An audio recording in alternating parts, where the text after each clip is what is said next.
干着全世界最长的工时，休着全世界最短的假期，中国人为什么活得累？也就此找到了答案。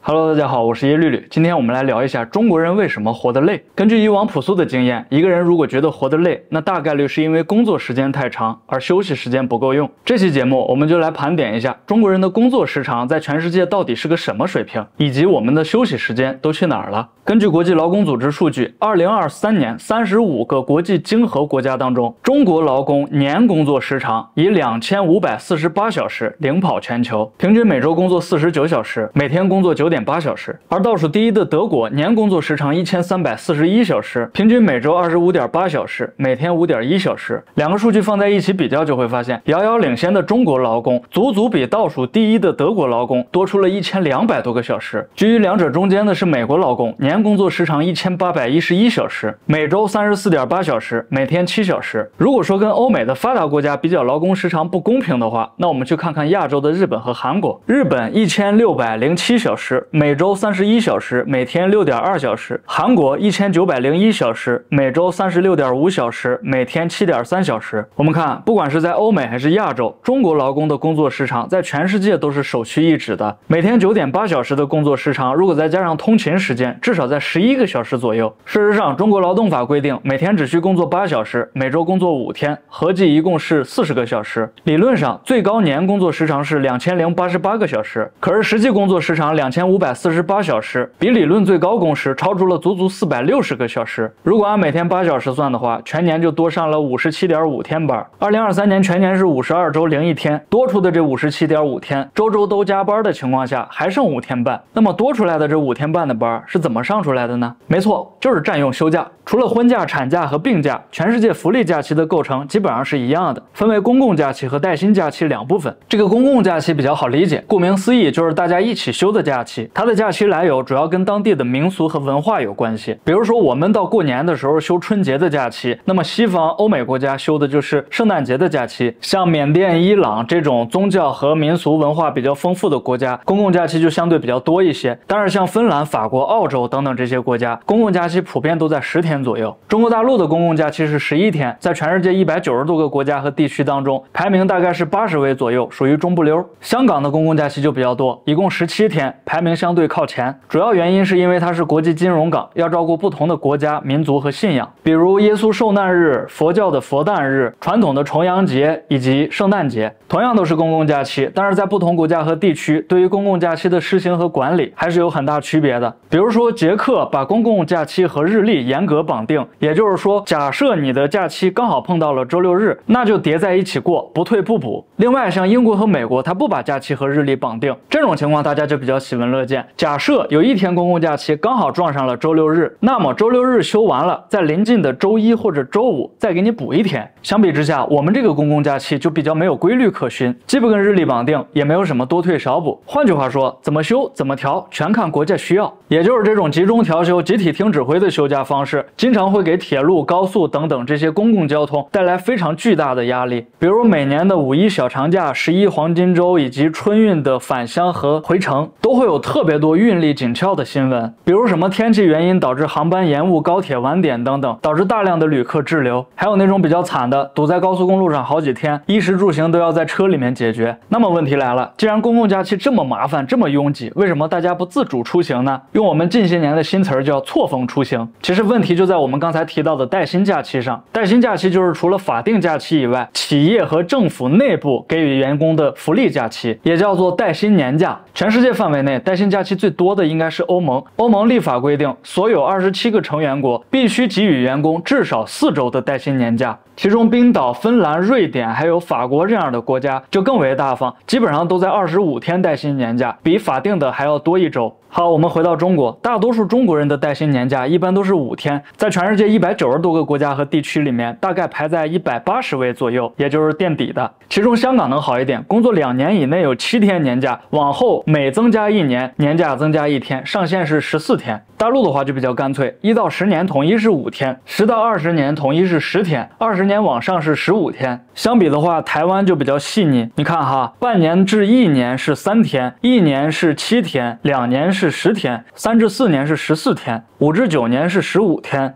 超过10年以后逐年增加1天，上限30天。说完了欧洲、香港和台湾，我们再去看看别的国家带薪休假是什么情况。伊朗26天，俄罗斯28天，哈萨克斯坦24天，叙利亚见天打仗也有24天，古巴都有22天，巴拿马30天，阿尔及利亚30天，秘鲁30天，安道尔31天。哦，怪不得很多人把微信填到安道尔。柬埔寨都有18天。好了，我们回到刚才那个问题，为什么中国人喜欢扎堆旅游、扎堆出行？这不能错峰出行吗？答案显而易见了，就是因为带薪年假不够，大家只有公共假期。短短5天的年假放在公共假期面前，简直就是小巫见大巫。而这两个加起来也不过半个月的时间，跟其他国家动不动就1个月的假期比起来，也是小巫见大巫。我们看中国在带薪年假这方面要远远落后于欧美国家，甚至是拉丁美洲和非洲。而就是这个少得可怜的个位数的年假，在现实情况下，很多人也是休不够的，因为大家都在996、007，恨不得把家搬到公司去讨好领导，生怕一个不小心自己就会被减员增效。就是在这样的工作氛围里，我们秉承着勤劳简朴的传统美德，把工作时长干到了全球第1。你说中国人活着能不累吗？睡觉花掉28.3年，工作花掉10.5年，社交花掉9年，做家务6年，吃饭喝水4年，接受教育3.5年，洗漱2.5年，购物2.5年，照顾孩子1.5年，通勤1.3年。假设一个人的预期寿命是78年的话，真正留给自己的时间只有仅仅8.9年。那么你会怎么度过留给自己的这8.9年？怎么说呢？中国人确实挺累的。自打生下来那天起，父母就告诉你要对得起这个，对得起那个。到了学校，老师就会教你什么感恩啊、践行啊，让你学会夹着尾巴做人。好不容易熬到社会上，又得肩负使命，振兴祖国。可是后来大家都会发现，无论我们多么努力，世界永远都是老样子，而我们自己那点微不足道的力量根本就改变不了什么。我最初以为这是教育的问题，后来有一次坐地铁，整个车厢挤得满满当当，跟人肉罐头一样。我忽然发现，我们整个社会就跟这个车厢一样，就是一个大型的压缩器。再怎么年轻有活力的人，只要身处这个大型人肉罐头里，早晚有一天也会被压成人干。至于这个压榨性社会是怎么来的，这里我要分享一则新闻。前段时间是说，阿根廷这个国家已经连续5个月实现财政盈余了，原因是他的新任总统米莱上台之后，解散了全国大概60%的政府部门和人员。当时他这么干的时候，全世界都觉得他疯了。你想，全国60%以上的职能部门全部都被精简之后，那么这个国家还怎么运转？但是从现在的情况来看，他这个计划显然还是成功的，最起码实现了政府的扭亏为盈。而且米莱这哥们儿也是一个很牛逼的演说家，经常就是那种金句频出。其中有一句是这么说的：不是生活打败了你，而是贪官和特权阶层剥夺了属于你的机会。除了社会压榨，自我压榨在现实中也是普遍存在的情况。什么人为刀俎，我为鱼肉，人们心甘情愿地奉献自己，供人剥削，然后在这种日复一日的劳作当中幻想着自我实现。这种心理往往跟我们的家庭教育以及学校的教育有关系，但是更多的情况是一种工作时长太久了之后的惯性。就比如你连续上了好几个月的班，每周只休1天假，忽然有一天告诉你，你可以有一个5天的连休。这5天的连休，其实你每天都是睡不好的，你依然会像过去工作当中的作息时间，本来想睡个懒觉，但是每天8、9点就会惊醒。还有就是很多人形成习惯，只有在工作当中才能寻求内心的安静，一旦是休息下来，就会觉得有负罪感。但是很多时候意识不到，就是因为这种负罪感才是驱使我们不断劳作的原因。有一个韩裔的德国哲学家描述这种情况叫做生产效率的最大化，不是对自由的压制，而是对自由的充分利用。作为一个东亚出去的哲学家，我觉得他对东亚还不是很了解。因为什么呢？因为我们这个汉文化圈吧，他根本就没有利用自由的自由。我倒是觉得有一句老话可以很好的解释这种自我压榨的现象，叫做吃得苦中苦，方为人上人。我们以前听到这句话都是励志用的，觉得要奋斗，要努力，要比别人强才能获得成功。但是事实上呢，我们把这句话拆开来看，吃苦要吃苦中苦，为人我们要为人上人，是不是一下就通了？自打一开始，我们的目标就非常变态，社会压榨加自我压榨，干着全世界最长的工时，休着全世界最短的假期。中国人为什么活得累，也就此找到了答案。勤奋和勤劳在这个时代将不再是一种美德，而是一种无可奈何的自嘲。